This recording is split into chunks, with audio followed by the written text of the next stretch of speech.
I'm good with talking a little bit about my experience learning mostly in elliptic curve prior to starting, maybe a little bit of disclaimer where I got the materials and how, um, actually I don't really make any materials. I will just use my lecture notes that was made during the summer school. Mhm. And maybe we're gonna open a bit into the notes that's given by the lecturer. So for elective curves, there were two lecturers. The first one is Francesco Champaña, and then the second lecturer is Richard Griffon. And yeah, they were really cool guys. And actually, all the all the lecturers are really cool. I gained lots of insight, not just in the topics that we learn, but I think about the insight on how to become a good mathematician and then what we should do as we are aspiring to be a good mathematicians and so on. Yeah. But maybe it's kind of different from others because I don't really I don't really go into like the cryptography or coding theory part. I was mostly focusing on the theoretical part because in the future I will not really focus on doing stuffs related to algebra directly because I think I will be doing things mostly in analysis, but I Mm. quite enjoy what materials that's given, especially in the elective curve part and the part that I will I will share. I don't want to say that I will give a lecture about it because I don't I don't feel really confident about, oh yeah, I do really understand what I'm explaining about. Eh, Actually, I think it's not that way. Okay, so you and Annisa will share the different focus, right? You will share about the analytic elliptic curve, and maybe she will E- share about the cryptographic part, right? Yeah, yeah. Okay. Okay. Uh, okay, my screen. So maybe a little bit of spoiler for others. I will just open up the the backbone.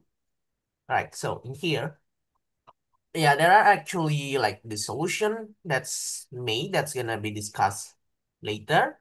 And there are materials for the sections in which it will be given by Mbak Anissa. And yeah, it was mostly the part for starting from projective space and so on. But previously, we are also given the background of uh the background for why do we have the equations of elliptic curve is defined that way. That is, if most of you know about, yeah, this is the usual form that we are taught in school or in books. It's just given directly that the form is like it's xt, actually, and then plus ax plus b. Yes, actually, our x cube can be given some constant, but yeah, most of us know that, okay, this is an elliptic curve, which, if I recall correctly, we also have a restriction that for a square minus 27b cube, for a cube, sorry, 27b squared is not equal to 0. If it is 0, we will get some trouble in defining addition between two elements of addition between two elements of the elliptic curve, and we don't really want that to. Oh, uh, hello, Pauha. Okay, so we have Pauha right here. Okay, so for all of you that's interested about the part that um I will share, everyone can open up in this course from from the Chiba school, and then go here because there's a note shared by Francesco. That's uh we have it right here. Okay, and everyone can open up this part. But I will I will because it's almost exactly of my notes that's given right here, but I feel more comfortable reading my own notes rather than this thing, but it's actually the same thing. If you want to have some guidance, it's already given right here by the professor.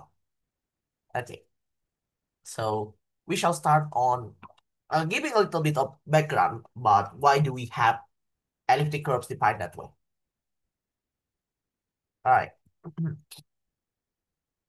So in here, yeah, this is my notes. It's given on the second day.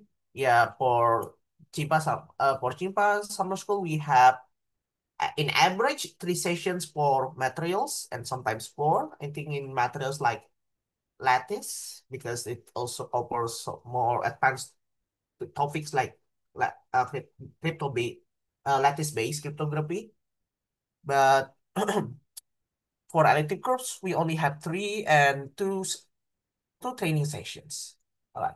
So yeah, in here I gave the meaning that yes, elliptic curve is yeah basically an algebraic group, and it is given a group law that makes it algebraic. So we have a curve, and we want to define well a good definition of addition between them.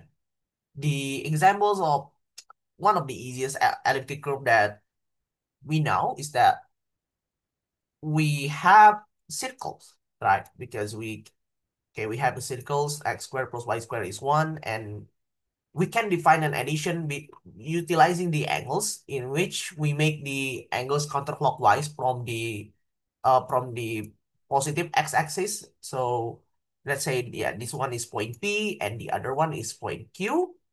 And we can define an addition between P and Q by adding the angles. Not like adding them directly, because one can try to define P plus Q as, okay, we can try to define XP plus XQ, and then the y coordinate as y of P plus y of Q. But this definition, in most cases, it will take out these 2 points outside of P plus Q.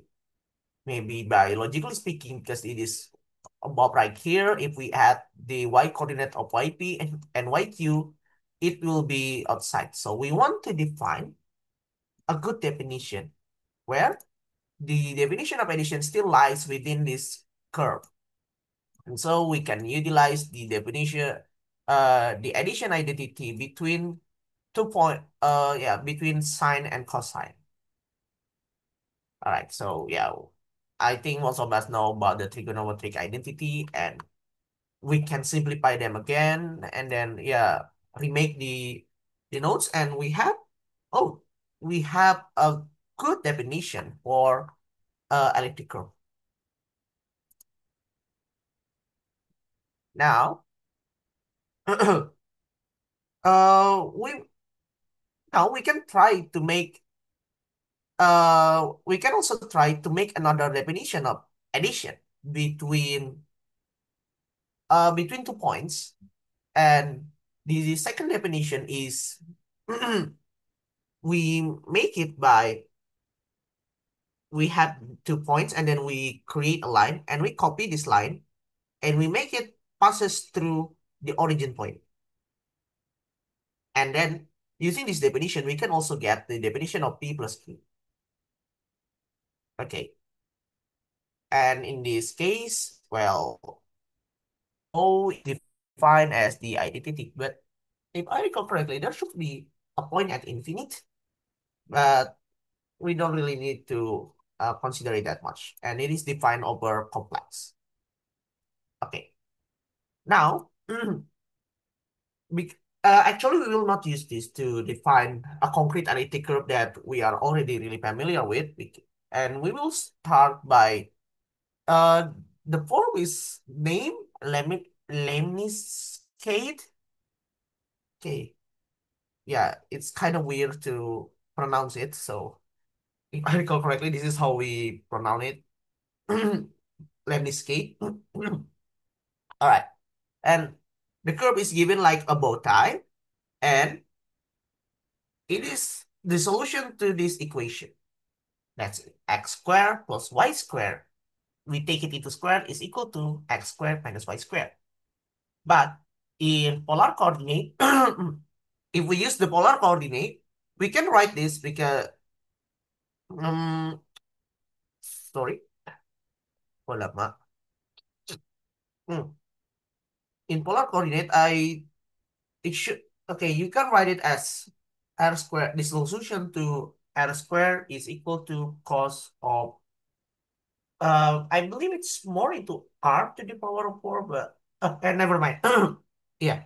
If you get this into, if you modify them directly, what you will get is r squared cosine of 2 theta.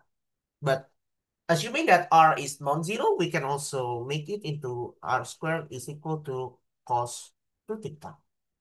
This is in polar coordinate. It is much neatly rather than the form given in here. And the solution is given of this form.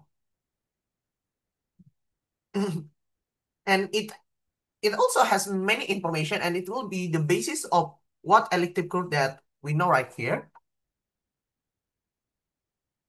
And so, yeah, we want to also, oh yeah, the direction is given like here. Set, set. So this is the direction of, of the lemniscate. And we want to create the what's so-called lemniscate sign. Okay. Oh, all right. And in here, using the polar coordinate, we can make the differential form of the differentials of in here the to find the arc length of the lemniscate, that is using a little bit of calculus. And so we have it defined as this way. This is the differential of a differential of lemniscate, and we can do some rearrangements to achieve. All right. So in here, the differential of angles over with respect to differential of the radius squared is given by this definition. All right. Using this, we can uh, we can try to concretely define. We can try to find what is the length of this lemniscate sign. Okay, and so we are able to find the length. However, oh my gosh. All right. So actually, in here, the lemniscate sign length will be defined over the first part because actually the other parts are symmetrical and we can just get it by extending. And this is the main part, like the principal, yeah, the principal part of a lemniscate. So we have it right here. Yeah. Okay, and we use the polar coordinate. So and so this is starting from r equals 0 and then r equals until 1. So with respect to the radius, we can find the arc length using this formula as well. And then we can just plug this in directly and we get this thing. So we get this integral. All right. We are not able to solve this integral analytically and easily. However, it it has a behavior really similar to what that of the arc sine. Okay, if anyone wants to recall about the arc sine, the to check about what how to define an arc sine, yeah, we use this thing. Okay, L0 set 1 minus r squared dr. This one is used for arc sine. Okay, we can say that the arc sine of R0. This is how we define that. Now, but in here, instead of using r squared, we use r to the power 4.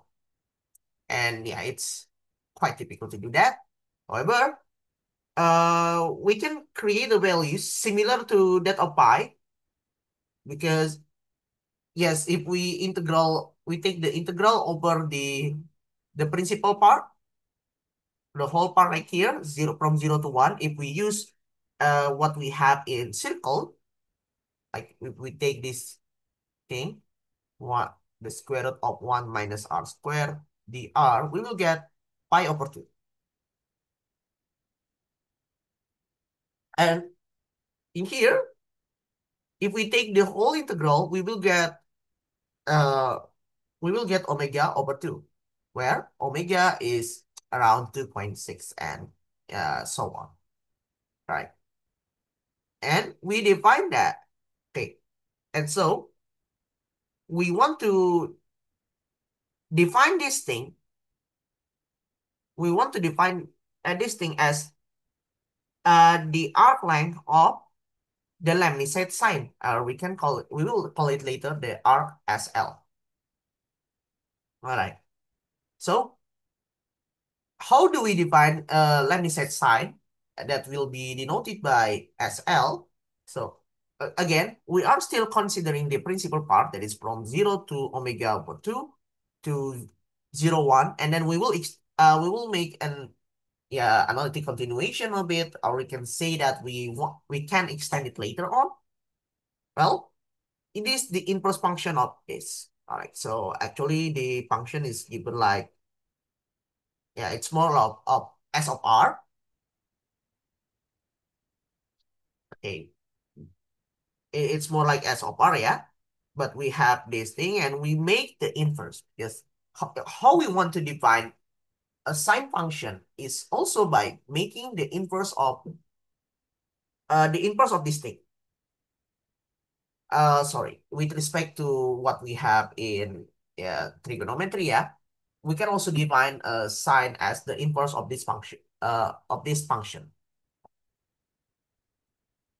Okay, so because in here this define an arc length, and logically speaking, an arc length, the longer that we have the integral, uh, the bigger the value. So we can say that this is monotonely increasing. Yeah, and here this is the principal part of the lemniscate.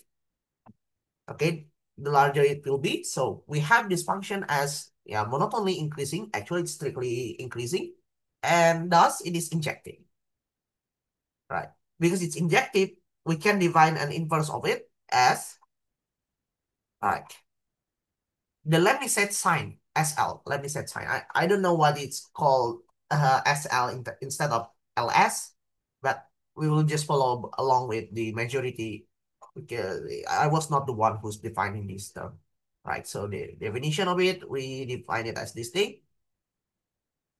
Now, we can make an analytic continuation of it, so we can extend it furthermore. Okay. Oh yeah, this coordinate, we can also make a correspondence to the coordinate, like more into parameterization, but we will get into that later. Yeah, we can extend it furthermore. Okay, so for this one, this part is for omega. It's for x in omega over 2 until omega. And, and for this part, this is the last one, x omega, I think it's 3 omega over 2 until, 2 omega. So it's also periodic of 2 omega. So again, it's similar to what we have in sine. All right, and we can extend it also into -1 to 1. All right, and we can make it periodic as we want. So this is how we want to make a lemniscate sign. Okay, and it is periodic. Okay, in addition, it's also analytic. Now, uh, what's really interesting about this part given right here is that we have differentiability of the lemniscate sign. One can utilize this relation right here, and you can make the derivative. Okay. All right. So we have this thing right here going on. Yes, we can actually try to prove this identity. It's not really complicated. Okay. I will not make it really rigorous, but since we know that if we get an inverse, so we get dx over dy is equal to 1 over dy over dx, yeah. But we make this into the variable of the over dy. This is for the derivative of an inverse. We have it like this. And so we can make that, okay, the Lemniscate sign. Okay, the derivative of the Lemniscate sign is actually simply 1 over 1, the square root of, okay, because in here it's still defined over s later on. If we take the derivative of this, like the derivative of the s is actually 1 over 1 minus s to the power of 4. But in here, because it's the inverse, mhm. All right, okay, because of we make it that way, we can later on use the derivative and we can make this thing as s all x to the power of 4. And so, yeah, we rearrange the terms and we will get this relation. Okay, in here, take it into square, 1 over, let me set sign x to the power of 4. Okay, and then we also have an addition formula in which it's quite complicated to get, but again, it is still really possible to do it. Well, one can have this identity. And if we focus on the numerator, and if we say that we pretend that this thing, the derivative behaves like cosine, okay, if it behaves like cosine, well, it's like the addition identity for the sine, because for sine can we have sine x cos y plus cos y sine x over yeah, over lots of things. But in here, yeah, the over lots of things is the addition part about the Leibniz sign. Okay, from here you can we are able to get lots of ideas. Maybe let me open up the solution for some of our practice problem. Wait, I think I better have tried to open up the other part. Okay. Just a few minutes. And then where is the practice problem? All right, it's right there. All right.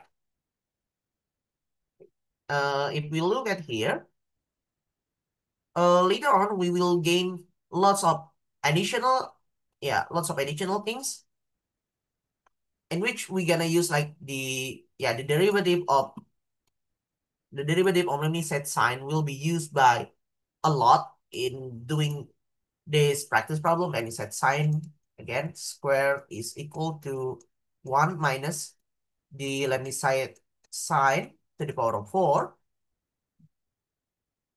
And then, yeah, in here, this Dwyer-Test function, we have yet to define it. So, it's really soon. We will get it.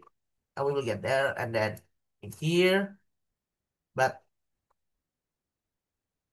we will get more into it later on. All right. Now, let's get back into our notes. So, before we are able to make what's so-called the Weierstrass function for for elliptic curve, we want to really be able to make a parameterization in terms of in here. This is sine and cosine, like into sine and cosine, yeah. But if we talk about circle, we also know that cosine is the derivative of sine. So yes, we can also make a parameterization of a circle, or like parameterization of circle as this is, let's say, like sine alpha. Okay, and then the derivative of sine alpha. we can also make it as a good definition for that. However, of course, we will not get the same safe because again, we derive it from different thing. And however, we can use the same idea to make a parameterization of the lemniscate sign. So we make it into SLX and then as the derivative of SLX into the parameterization. Okay. Now we are also able to define the why do we use this addition at the first place? Because we can define additions between elements later on as x plus y. We maps it into we maps it into as L x plus y and then as L prime x plus y. But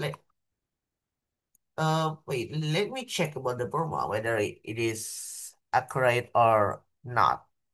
Wait, yeah. Okay, we are still following the right path.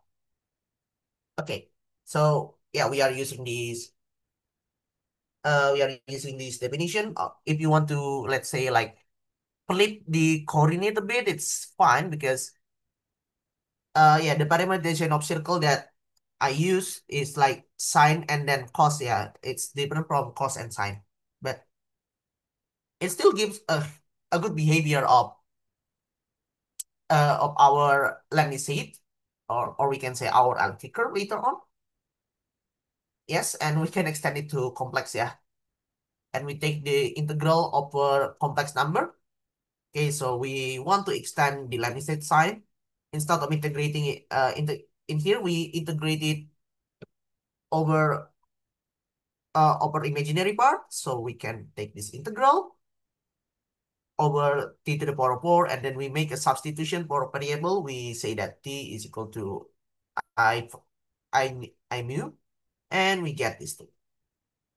All right. In here, we just want to try to extend this function. Okay, and we gain some identity. So yeah, it's like some of our indentation as this result because yeah, we can define it as the lemniscate sign of IR, yeah, or we can say IX is kind of like this.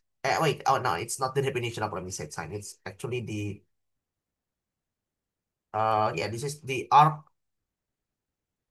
Okay, this is the arc sign of IR. Okay, this is more correct. All right, so we are tempted to be able to take out the I. And yes, actually, yes, this is true. And of course, we can also gain this identity that, yes, it also extends to complex number. Because we want to define this thing. Uh, okay, but actually, it's not that easy yet to do this. Uh, act- but one can say that, yes, we can get these two results. Now, how about yeah, we want to extend before we are able to extend it, we need to look at some additional concepts about let me set about the points in let me set sign in which yes we will get this function is really well behaved and we can get this thing where we will define it over lattice. Okay, so yeah, so now we focus on 2 points because we will extend it over 2 points. Okay, and then yeah. Okay, you can make it like kite, yeah, or rhombus, things like that. Mm-hmm. Okay, so we have two main points right here. That is 1 plus I omega, and then 1 minus I omega. And in omega right here, if we get it into omega over 2, wait, let me make it into here. Okay, omega over 2, it behaves like the sign of pi over 2. We will get this as 0. Okay, one of the property of the Leibniz sign is that it is doubly periodic. Okay, uh, our behavior like 2 pi it uses and also not just that 1 minus I omega. This is omega not W. Is also the SL of Z. And also for the linear combinations of this omega, of these two omegas, yes, we will also get that it will just return to the definition of Leibniz sign. So later on, and not principal part, it's more into principal domain. Later on, the definition of Leibniz sign will be focused right here. Will be focused here. Okay, the definition of the Leibniz sign will be focused right there because it only depends on the value given right here. Yeah, again, we need to use lattice to get a good approach of how we want to define a real elliptic curve that we know. So in general, a lattice in complex, all right, complex is, if we view it as a vector space, it is isomorphic to R2. So it is a subgroup of the form, yeah, of the subspace spanned by two lambda, by two values, lambda 1 and lambda 2, we can say two factors. But in here, it's actually more into a modulus rather than a vector space because, yeah, we use it over, we use the scalar multiplication over a ring. Our particular ring right here is the ring of integers. Okay, so the points right here, all right. This is the points of all of them are the points of our lattice.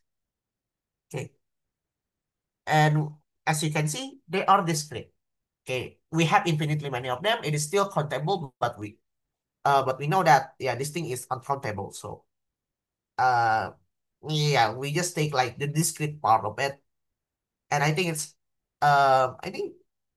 more of it will be explained in the lattice sharing session, or one can also try to review the notes that's given in another part.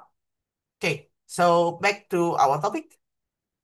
Now we want to define an elliptic curve. Okay, so an elliptic curve for our lattice, Um, actually, our lattice is given right here. A lattice L, they are linearly independent, and the definition of linearly independent is the same as we have in vector in linear algebra. Now, an elliptic function for our lattice, it is a meromorphic function. A meromorphic function is defined over complex endpoint at infinity. Sorry, and infinity, not point at infinity. Okay, meromorphic function, the function is analytic, except at some points, or we can say that this some points is countable, is complementary, so it will not ruin this function that much.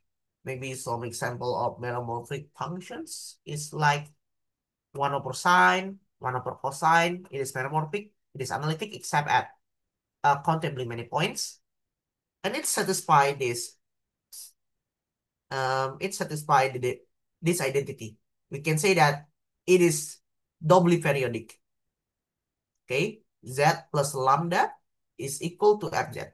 All right. Yes, this function is meromorphic indeed. They are meromorphic, and because with respect to we can say the basis. Later on, we will use these 2 points as the basis for the lattice that's we gonna consider over the complex.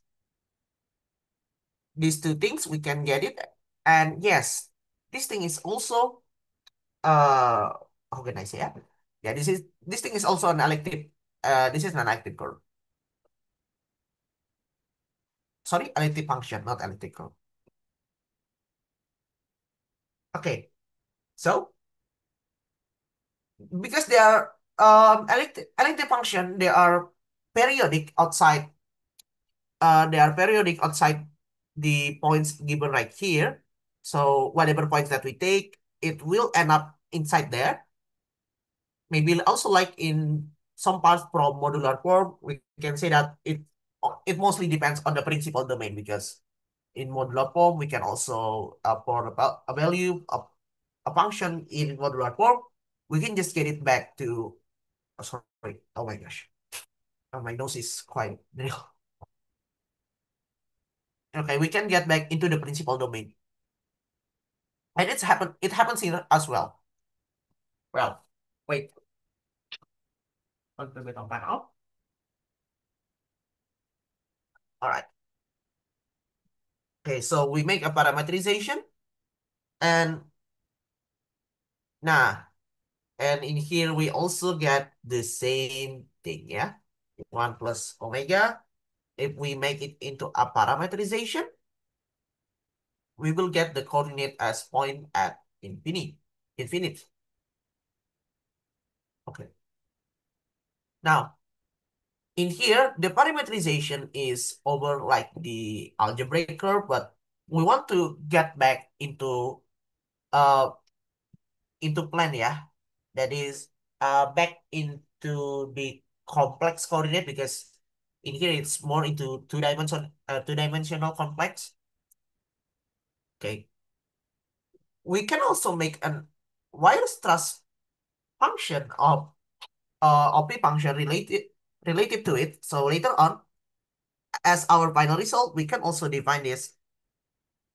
We will also get this result, and it is a and we get a quite nice representation of Lanjar sign, in which it will be given more as an exercise.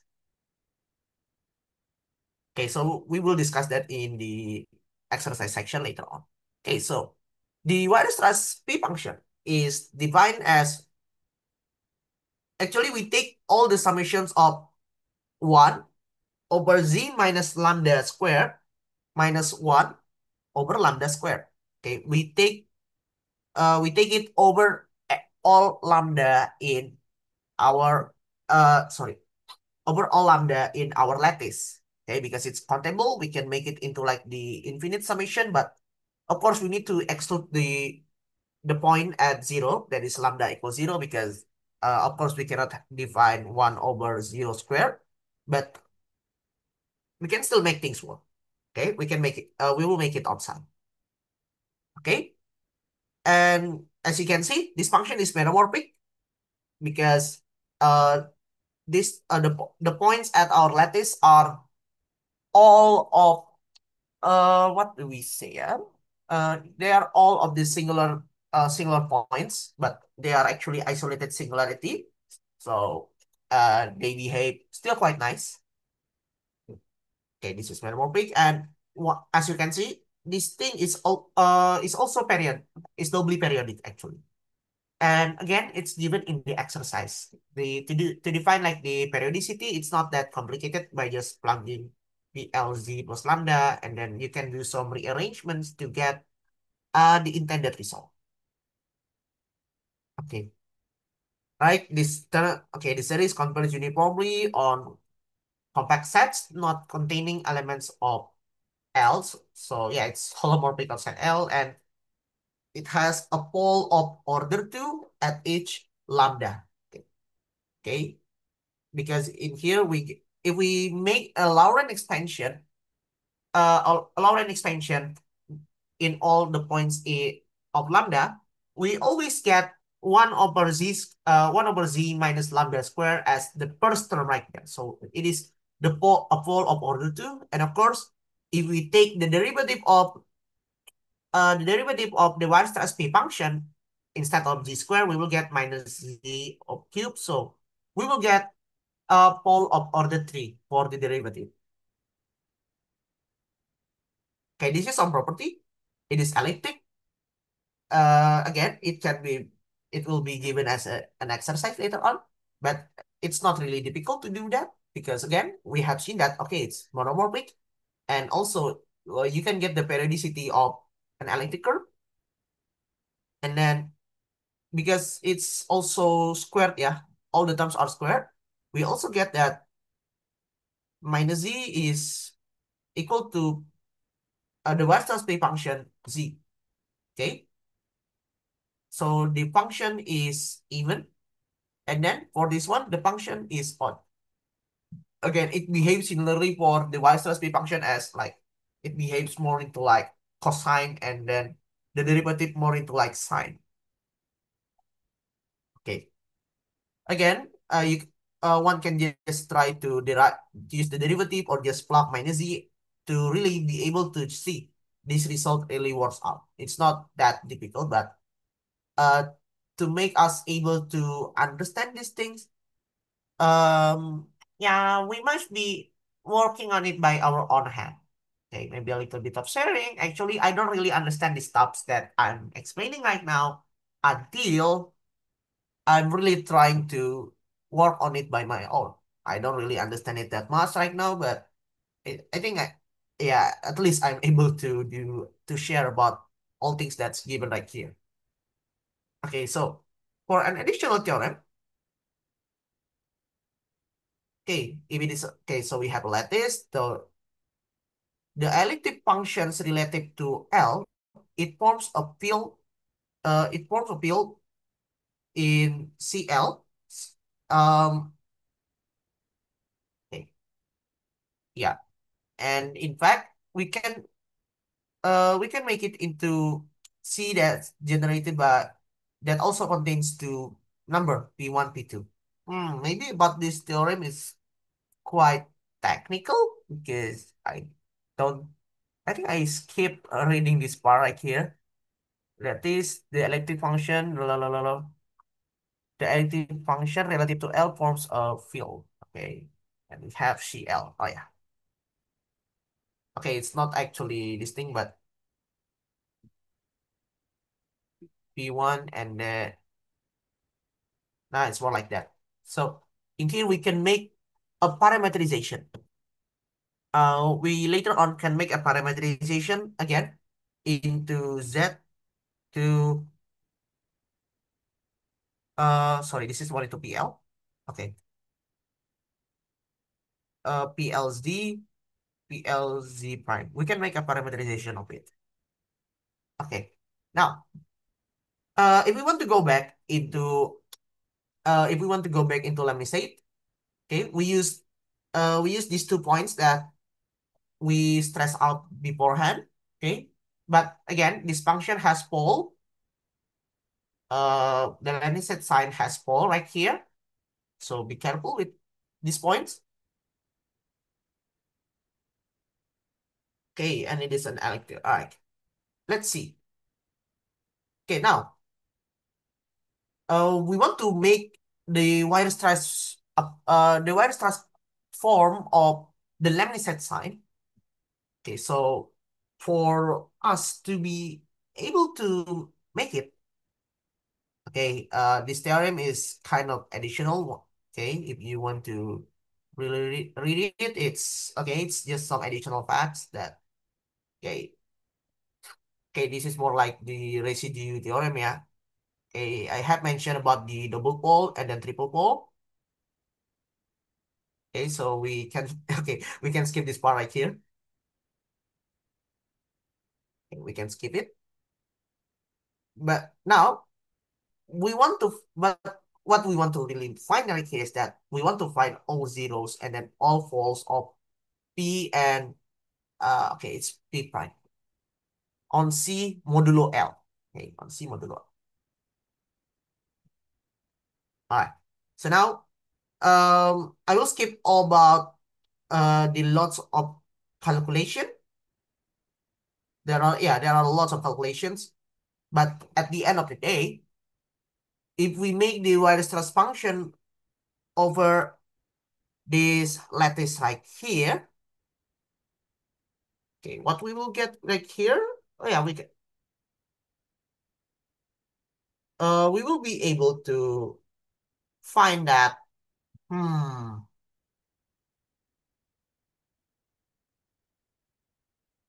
yeah, we will be able to find this conclusion. Okay, pz over p prime z, the values, between those zeros, yeah, we will get this thing. It's either zero or omega if we get it into simple zeros. Oh yeah, why do we say that we have simple zeros and simple false? Is that after we do some extension and then we do some algebraic manipulation again, the more concrete form of pz over p prime z is given more in the exercise. So we get this function share the same zeros as what we have in Leibniz set sign. Okay, let me get into. Okay, we get this into the Leibniz set sign. And then the poles, okay, the poles also the same as Leibniz sign. Okay, in here, same as Leibniz sign. Okay. Oh yeah. Okay. I think it's more like this. I haven't wrote it in the right way. So those are the simple zeros those are the all the zeros and false actually, but yes, they are simple. Okay. Using this, because we have that two functions, they share the same set of zeros and poles also with their corresponding multiplicities. Right? In Leibniz sign, yes, the zeros and the poles, it's also they are also similar. We are able to conclude that again, it's more given in the exercise, but as an outline, because we have these two functions have the set of zeros and poles. That means if we take this function, yeah, in p prime over p times the Leibniz sign of z equal c, yeah. Okay. This function, okay, one can try to check that this function is bounded. Okay, this function is bounded, and it is also analytic. And then we can directly utilize, okay, I forget what's the name of the theorem again. Liouville. Okay. By Liouville, we are able to conclude that this function is a constant function. Wait, it should make it like this. Yeah, by Liouville, you will get this as constant. And later on, by doing some quite horrendous, how can I say, some quite horrendous algebraic manipulation, we also get that C is equal to -2. Okay, so now we kind of get the virus trust definition of the Leibniz sign. Using this relation, uh, yeah, using this relation, we are taking the derivative, we can get directly this result right here. Okay, yeah. And then we can do some substitution. If we take it in, okay, we take this square, yeah, again, it will be given in the exercise. So we take it into square, but of course, we should be able to check some parts later on. We will get this equation, okay, but there will be quite some hidden details in the exercise. It's in the third problem in exercise 2 to conclude this. And then by making up the parameterization, okay, of z into this thing, so we make like p is the x coordinate and p prime is the y coordinate, we will get this y squared is equal to 4x cubed minus x. And this is the parameterization that we really want. And of course, the form is, yeah, this is my comment. Okay, it's more beautiful than the previous one. So to sum up, we make the lemniscate sign at first. We define it over our lemniscate curve, and it by the motivation of actually the motivation is not that simple. It's not like generalizing, but it's given by an original problem again by Bernoulli at late 90s.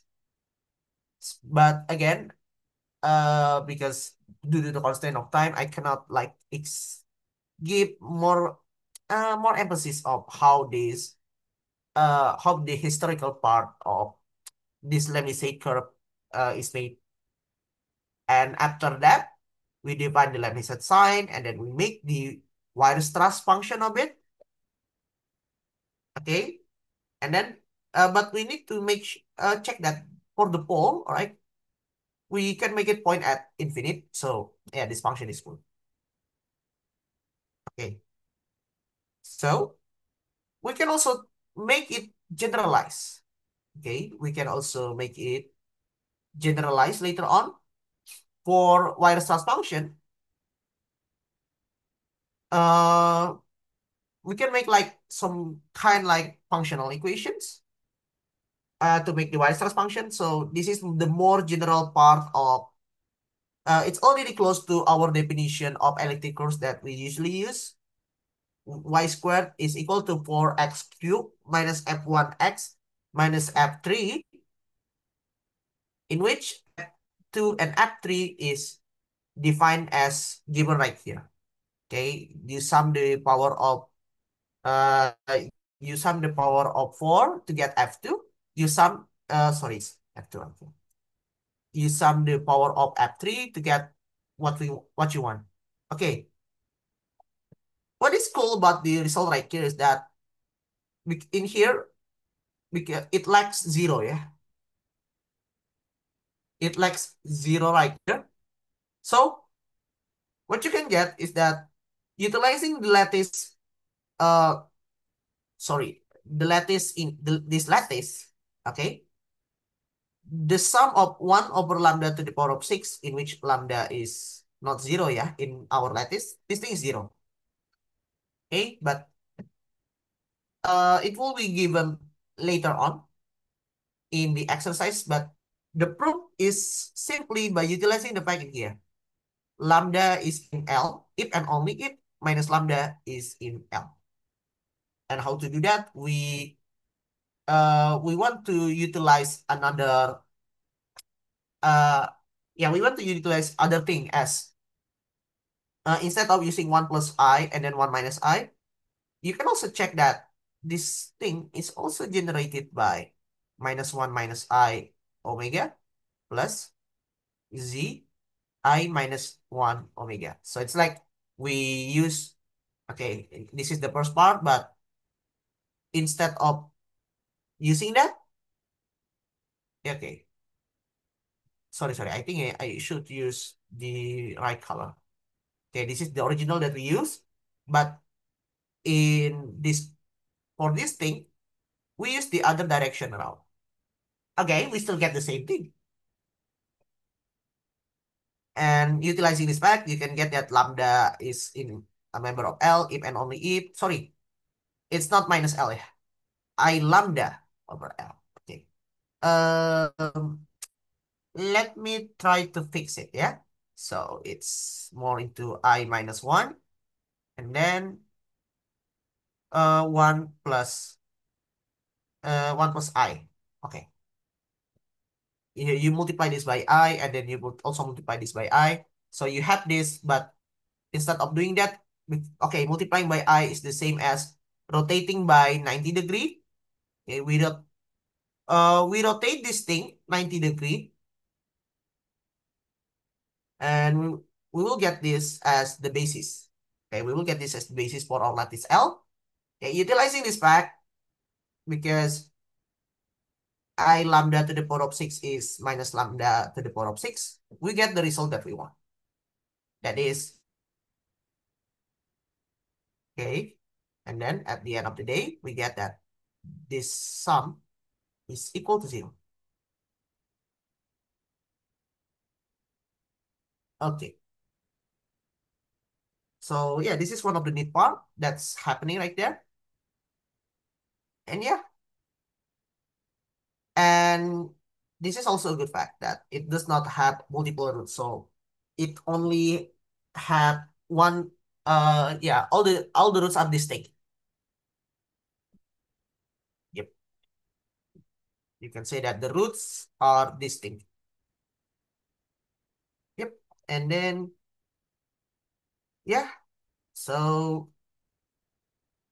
this is like the definition of elliptic curve. And yes, we can make the addition and then the subtraction as our usual group, okay, in a algebraic way that we usually use. Okay, the group law is simply as we utilized before. So we have P and then we have Q, right?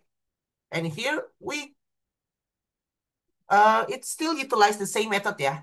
So we have 2 points, and then we take the line right here. You get and then it will, because again, elliptic curve does not have the same points, yeah. They do not have the same roots. So we take line, we will get the third point as the other root. Okay, you will get the third point, but in here this is not the this point. If you parameterize it, you will get this instead of what we want. Okay, this is the result, the final result if you parameterize it, and then using the fact that yes, this function is even, and then this other part right here. Okay, this is comma, yeah. Okay, this part in here is still negative. The easiest way to fix this into the right parameterization is by reflecting it. Okay, it's by reflecting them. So we reflect this point to this thing, and we get the result that we wanted. Here, we define it. We define it as the addition for P plus Q. Okay, yeah, so that's it. Yes, we already able to naturally, more naturally, yeah, get the definition for the group law addition, and then for the from the geometric side of it. And yes, this is also algebraic. And and yeah, okay, in here, yeah, this is lecture 2, yeah. So that's the part of yeah, of learning about, okay, what's the real way of us defining an elliptic curve. Actually, I just know this like yeah, a month ago during the summer school, and I don't even know the existence of these approximations. Maybe before passing it to Mbak Anissa, so more of it. There are lots of notes that you can use. Okay, so maybe a little bit of overview to the exercise. In here, it uses the definition, and then you do the long run expansion using the Weierstrass function. And then, yeah, one can try to play with the periodicity. Maybe in here, yeah. You can try to play with P prime over minus lambda 1 over 2, yeah, is the same as P prime lambda 1 over 2 by periodicity, by adding lambda later on, and then you can try to conclude this thing. And then we get this as the 3 distinct roots. Okay. The 3 distinct roots is given by this. So do not use the definition, the usual addition formula for elliptic curve that I think most of us here know. That's, I think, more of the usual part of elliptic curve will be given by Mbak Annisa after this. So this is the overview for the exercise, and then for the second one, yes, in here you're gonna use the Udall theorem, and then in here we want to make the Lorentz extension, and then we compare some terms between things like here to get that yes, C is minus 2. And in here, you will also get this here by utilizing this thing that the same thing that I mentioned previously. And the lattice L at ini ya, because we don't have, we have zero ya. Again, it's by utilizing the fact that lambda is in L, if and only if we rotate it 90 degree, is also in L. So that's for the exercise. It's not super difficult, but adjusting to the definition is what difficult, and also all the things that's given right here. It's the most difficult part. Yeah. And after that, it's more into the algebraic part that most of us know. Okay. Before ending my part, there are lots of notes. Uh,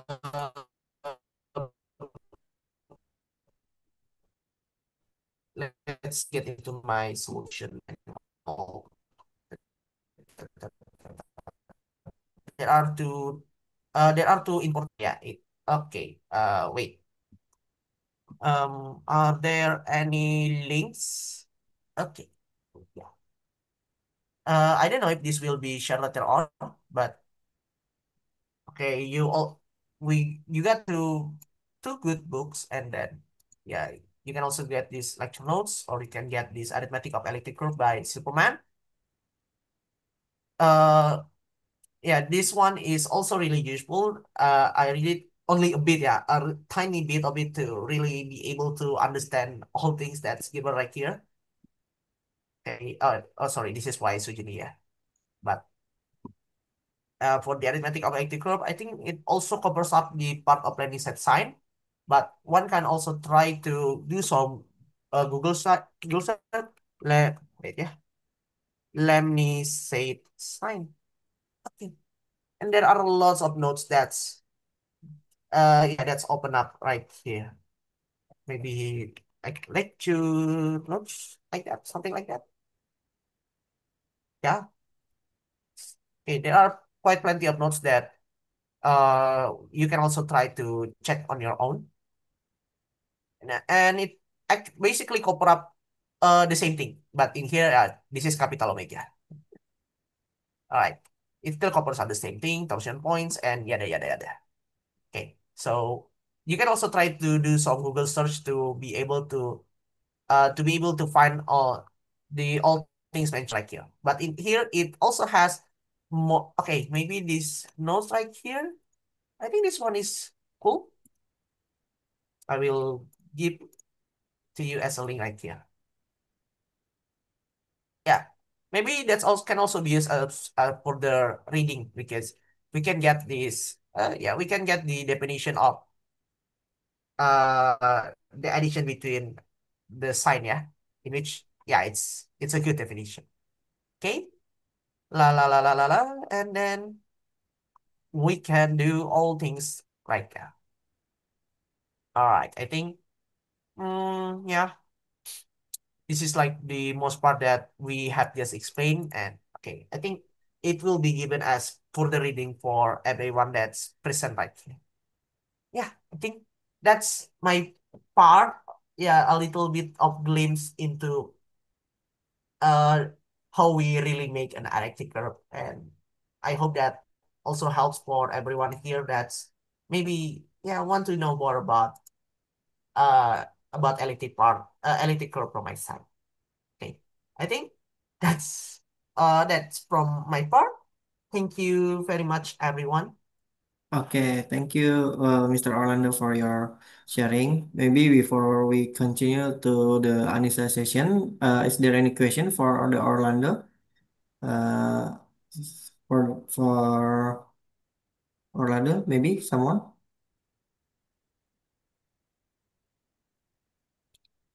If there is no question, then uh, we can continue to the Anissa part, the algebraic part. Or you want to, or Mbak Anissa want to Yeah, give some minutes for us to take a break, maybe 5 to 10 minutes, because there's a lot of analytic. yeah, because Yeah. the Orlando's part is the hardest for me. So I asked Orlando for helping me to present the Nah. first part. Yeah, Yeah, it is but the hardest one. Yeah, but that's part is so interesting because Yeah, that's the um we can know why the elliptic function come from. yeah come from. Yes, why do we have that thing at the beginning? Because maybe in most Yeah, cases just given the definition directly and it's not that satisfying.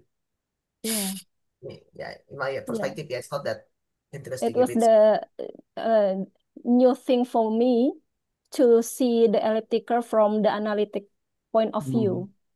Before we just gave that the equation is like this, y square is equal to x cubed Yeah, and yes. so on. Yeah, And the additive. additional law is like this, but we don't know why the additional law is like that. Yeah, yeah. And what's the benefit of it as also? But yeah, I mean, we know that how we want to make how most of us make the definition of addition. It's like making line and then yeah, reflection, yeah. things Hmm. like that. But why do we want to have it that way? Is the interesting part. Okay. Okay, once again, Again, thank you, thank you very Orlando. much, Orlando, for Yeah, thank you helping very me. much, Yeah, everyone. for your parts. Uh, so we will take a break for maybe 5 to 10 minutes. Okay, Mbak Anissa, okay, okay. It's okay. what time you want to start? Uh, 10 minutes from now. Okay, Okay, so we will start at 10:30. okay. Okay, so use your time wisely.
Hello everyone. So, uh, are you ready for the next session? Okay, Mbak Anissa, can you hear me? Okay, let Can we me. start the next session? Okay. Okay. Okay. Have you seen my Yep, you PowerPoint? can see Okay. your screen. Right. Okay. Okay. Good morning, everyone. Thank you for joining us. Now I'd like to continue uh present about the elliptic curve. Maybe my part is more algebraically uh different from the Orlando. Uh, Maybe it is, yeah, it's more easier for us to understand what is elliptic curve and how it works. My elliptic curve team consists of three, me, Annisa, Orlando, and Sofan. Orlando has uh, shared the lecture about the elliptic curve from analytical point of view. And for Sofwan, maybe he will accompany all of you for the exercise session this afternoon. Okay, next. We full screen. Okay, this is my outline. We will talk about the projective space and then the elliptic curve, the group law, maps between elliptic curve over finite field, supersingular curves, and for the exercise will be handled by Sofan in this afternoon. Okay, let's start from the definition of the projective space. Let K be a field. Two-dimensional projective space P to K over K is given by equivalence classes of triples X, Y, Z with X, Y, Z element K and at least one of the X, Y, Z non-zero. So the value of X, Y, Z, uh, the three of the all of X, Y, Z, it is they are not allowed to be zero. Two triples x1, y1, and z1, and the other triples x2, y2, and z2 are said to be equivalent if there exists a non-zero element, lambda element k, such that x1, y1, and z1 can be represented as lambda x2, lambda y2, and lambda z2. And if it is hold, we can write x1, z1, x1, y1, and z1 similar to x1, y1, y2, and z2. The equivalence class of triple only depends on the ratio of x to y to z. Therefore, the equivalence class of x, y, and z is denoted by like this. Okay. This is the projective space. Next, if x, y, and z is a point with z not equal to 0, then we can write x, y, z equal to x by z, y by z, and 1. This is the finite points in projective space. However, if z equal to 0, then dividing by z should be thought of as giving infinity in either the x or y coordinate. And therefore, the points x, y, and 0 are called the points at infinity in projective space with dimensional 2 over k.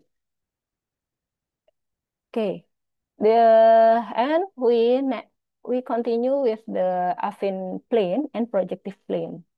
The two-dimensional affine plane over K is often denoted by A to K, is the set of a pair of x, y, element k times k. But we can connect the affine plane to the projective plane. So we have an inclusion that affine plane can injectively maps to the projective space or projective plane given by if we have the pair of x, y, we can maps to x, y, and 1 to the projective plane.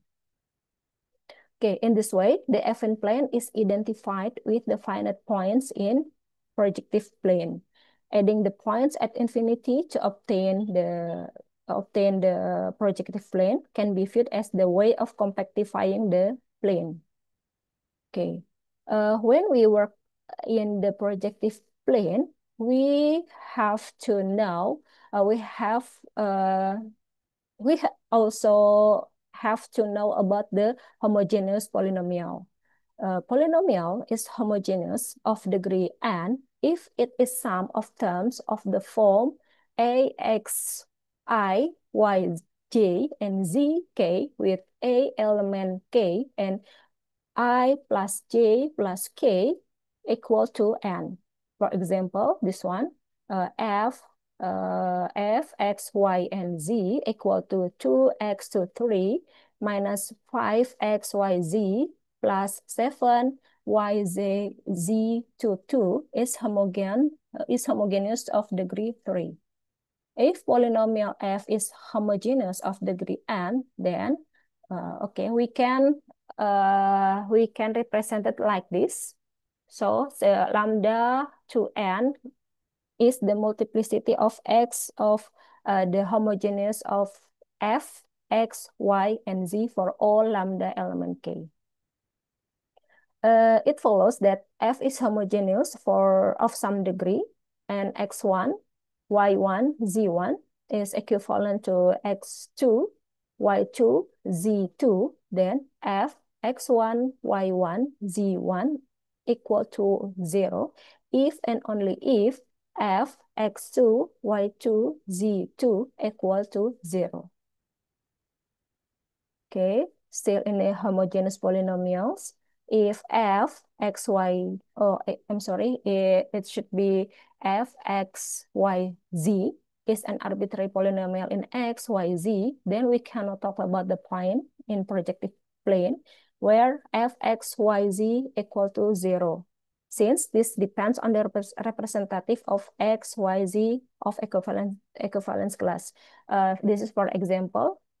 So if we have the polynomial, okay, if we have the polynomial, and then this polynomial evaluate to 0, so we might be tempted to say that f vanishes at 1, 1, 1. But if we change the value of x, y, z to the 2, and the value, the result is not 0, but 2. So, but in the other hand, if we talk about the projective plane, 1, 1, 1 is equivalent to the 2, 2, 2. So, it is important for us to work in the homogeneous polynomial in the projective plane. Okay.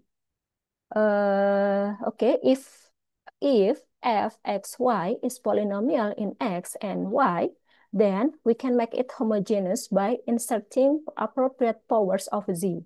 For example, if we have the polynomial f with the little f, x, y equal to y to 2 minus x to 3 minus a, x, minus b, then we obtain the homogeneous polynomial f, x, y, z equal to y to 2 z minus x to 3 minus a, x, z to 2 minus b, z to 3.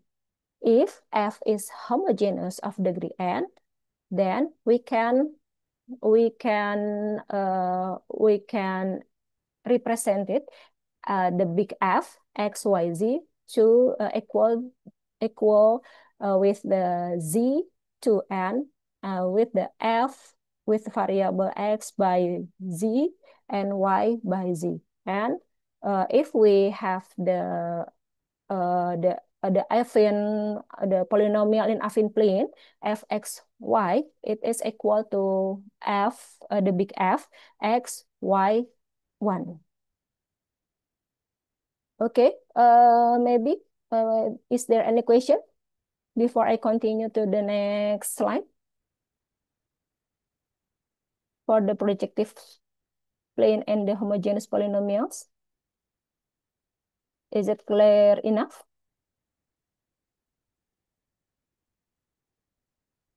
Okay, I continue. Okay, in the homogeneous polynomial, we can see that if we have two parallel lines to meet, if we have two parallel lines, maybe this is there are two lines y equal to mx plus b1 and y equal to mx plus b2. B2 non-vertical parallel lines with b1 not equal with the b2.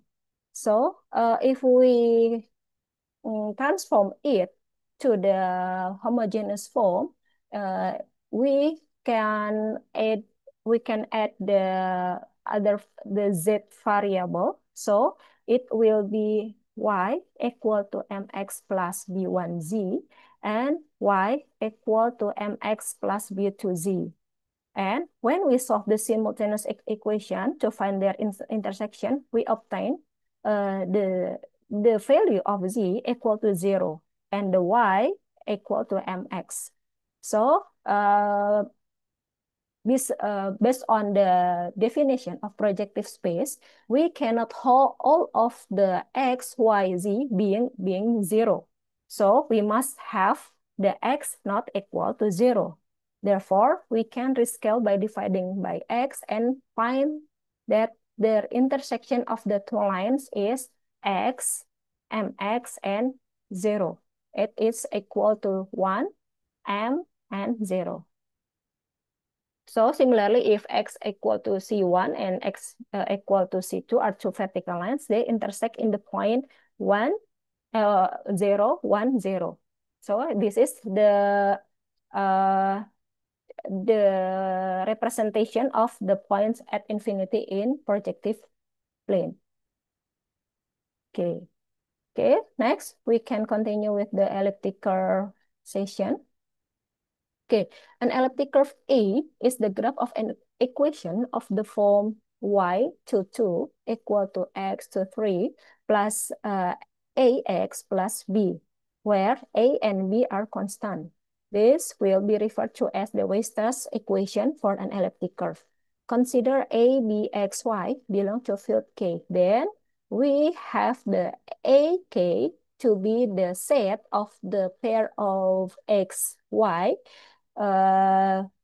where x element to K and y element to K, and x, y is the solution of the equation of y to 2 equal to x to 3 plus ax plus b. And it with this point, the point of infinity. Okay, and for this equation, we have to the discriminant of this equation is not to 0. So the discriminant for a to 3 plus 27b to 2 is not equal to 0. Why we have these properties? Because the discriminant not equal to 0, it ensures that the equation does not have the multiple roots. This is the picture of the smooth curves and the singular curve. For the first picture, we have the three roots with the different value. And for the second picture, we have one single root. And for the third picture, the picture 3, we can see that we have 3 roots, but there are multiple roots in the point of 0, 0. Okay. So what is the relation about the elliptic curve and its homogeneous form? So if we have the elliptic curve given by y to 2 equal to x to 3 plus ax plus b, we can transform it to the homogeneous form like the y to 2 z plus x to 3 plus axz to 2 plus bz3. The point x, y on the original curve correspond to this point. So if we see the elliptic curve in the affine form, we have the pair of x, y. But if we transform the affine point to the projective plane, we have the transform of the pairs to be x, y, and 1. Okay, to find what points on E lie at infinity, we set z equal to 0 and obtain 0 equal to x to 3. Therefore, x to be 0 and y can be any non-zero number. So we have the point at infinity on A on elliptic curve in the projective fashion. It is the form is 0, 1, 0. Okay. Okay. It is just the how we can represent the point at the point of infinity of the top and the bottom. But the y axis are the same. Okay. Next to the group law. So for the elliptic curve, it has been presented by Orlando before about the how to adding points on elliptic curve in the analytic way. So in this part, I will to present about the how to add points in elliptic curve in algebraic way from the geometric point of view. Okay, start with the points P1 and P2. P1 and P2 is lies in the elliptic curve, and we want to add P1 and P2. So we have to draw the line L through P1 and P2, and the L will intersect E in the third point P3 prime. So after that, we have to reflect the P3 prime across the x-axis. So the sign of y coordinate will be changed. Okay. So P1 plus P2 equal to P3. How it described? This is the picture how to add the 2 point in elliptic curve. The different point P1 and P2 is are different point in elliptic curve E. So P1, P2, we draw the line L, and the line L will intersect the other point in the curve. We say the P3 prime. And after that, the P3 prime will reflect to the x-axis. So we have the P3. So the P3 is the result of the P1 add to P2. Okay, this is for the algebraic point of view. So if we draw the line through P1 and P2, we have to find we have to find the equation of the line. So we have to compute the m, the gradient of the y2, the gradient of the p1 and p2. So the m is equal to y2 minus y1 divided by x2 minus x1. Okay, this is so the equation L is then like this: y equal to m multiplied by x minus x1 plus y1. Okay, to find the intersection, we just substitute the y, the equation of L to be the equation of L to we substitute to the elliptic curve. So this is, we can rearrange the form to be 0 equal to x3 minus m22, x23, and blah, blah, blah. Okay, and the three roots of this cubic, which correspond, so we have to solve the cubic equation, the cubic polynomial. And then we know that solving cubic is not easy, but we have the two other root, x1 and x2, since p1 and p2 is on the line, the line L. So it is make me easier to find the third value of x. Okay, so we just substitute then the value of x1 and x2. So this is the final result. So the P3 is consist of x1, x3, and y3, where the x3 equal to m to 2 minus x1 minus x2, and y3 equal to m multiplied by x1 minus x3 minus y1. Okay. This is how to add the points in elliptic curve. This is how to add points if P1 equal to P2. So how do we get the line L if the P1 equal to P2 is using the tangent line. Okay, how to get the tangent line? Yeah, using the implicit differentiation of the equation of the E. Okay, the same as before. As before. So we have this value of x3 and y3. Okay, the important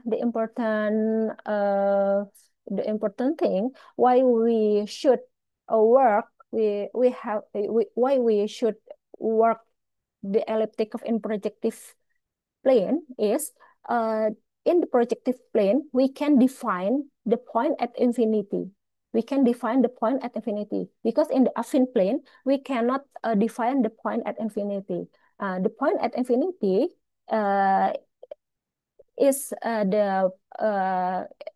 it will become the identity. It will become the identity in such a way the addition of the point in elliptic curve, it will become more interesting. It will become the group under the addition. So we have to convert the elliptic curve to be the projective plane other than in the affine plane. Okay, this is the theorem. So if the addition point in elliptic curve satisfy these properties: commutativity, there is identity, the identity is the point at infinity, and then we have the inverse and the associativity also satisfied with the addition of the point. Okay, next the J invariant. Okay, if we have the elliptic curve E given by the equation the y to 2 equal to x to 3 plus ax plus b with the field of k the field characteristic of k is not 2 or 3, we can compute the J invariant of A. The J invariant of A defined by this, the 1728 multiplied by 4A to 3 divided by 4A 3 plus 27B B to 2. Okay. What is the J invariant? J invariant will determine the characteristic of the elliptic curve. So if we are given two equation of elliptic curve, we can know how whether this elliptic curve is isomorphic or no. Okay, by compute their J invariant, and we have to notice whether the elliptic curve is defined by the algebraic closure or no. Okay, so the curve given by Weierstrass equation is non-singular in and only if the determinant is equal to 0, and two elliptic curve are isomorphic over the algebraic closure K if and only if they both have the same J invariant. Okay. Okay, next to maps between elliptic curve. Okay. An algebraic map A to A prime is given by, if we have x, y, z, maps to f1, xyz, f2, x1, xyz, f3, xyz, where f1, f2, f3 are homogeneous polynomial of degree b. Okay, but we have to notice that for all P element E, at least one F1P, F2P, and F3P is not 0. Okay, so it is based on the definition of the projective plane. Okay, for all P element to E, F1P, F2P, and F3P should be element of the E prime. Okay, let P is the algebraic map from A to E prime. We said that P is an isogeny if P maps the point at infinity in E to point at infinity in E prime. Okay, the degree of P is the degree of F1, F2, and F3. Okay. Next to elliptic curve over finite field. Let F be finite field and let E be the elliptic curve defined over F. Since there are only finitely many pairs X, Y with X, Y element the field, the group E, F is finite. It is the example. Okay, so if we given E with the equation x to 3 equal to x to 3 plus 2 over F7, then there are 1, 2, 3, 4, 5, 6, 7, 8, 9. There are 9 points defined by this equation. So an easy calculation, we can compute that all of this point P satisfy 3P equal to a point at infinity. So the group is isomorphic to Z3 to Z3. Okay, it is suitable with this theorem. Let E be an elliptic curve over the finite field F key, then the EF key is isomorphic to Zn or Zn1 and Zn2 for some integer. So in general, AFK is abelian group with at most 2 generators. So the elliptic curve will not have more than 2 generators. Okay. Next, we wish to estimate the number of points in AFK. Recall the E. We have the E in affine form, and we have the we have the projective form of E. Okay, this is by adding some other variable z, and then since its value x yields at most 2 values of y, a trivial upper bound is like this. So if every single value of x has a pair in y value, so the trivial upper bound equal to 2q plus 1. Nah, it leads the Hess's theorem that stated that let E be an elliptic curve defined over a finite field, then the point in EFQ minus Q minus 1 is less than 2 square Q. Okay. Nah, but in the Hess's theorem, uh, it it just gives us about the bound, or the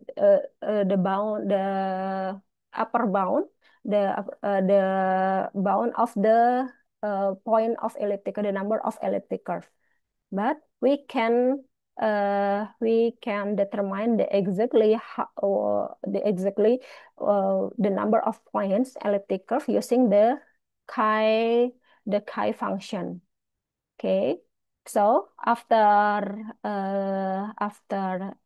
we apply the chi function, we have the point at infinity is equal to the point of elliptic curve is equal to 1 plus q plus the sum of chi to the fx.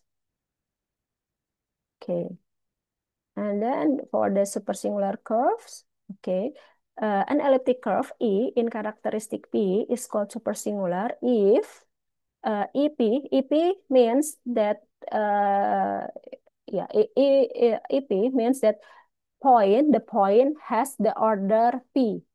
Okay, so the supersingular if the point in elliptic curve that has order P equal only the point at infinity, that has the order of P. Okay, so in other words, there are no points of order P, even the coordinates in algebraically closed field. Okay, the proposition, let E be an elliptic curve over F key, where key is power of the prime number P. Okay, let A equal to key plus 1 minus the number of points in elliptic curve. Then E is supersingular if and only if A equivalent to 0 modulo P, which is if and only if the number of the number of point in elliptic curve equivalent to 1 modulo P. Okay, and then suppose P bigger than 5 is a prime and E is defined over FP, then E is supersingular if and only if A equal to 0, which is the case if and only if the number of the point of the elliptic curve equal to P plus 1. Okay, for the supersingular for the supersingular curve, it is important for the cryptographic application because in the supersingular curves, we have the point of infinity is P plus 1, and then it is more it is more easy to find the uh, the characteristic the characteristic to be the characteristic to be used in the cryptography application. Okay, maybe okay, it's the end of my presentation. Maybe is there any question so far?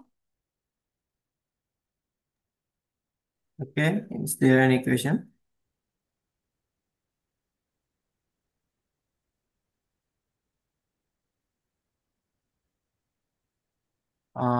If there is no questions, then maybe Mbak Anissa, you can share the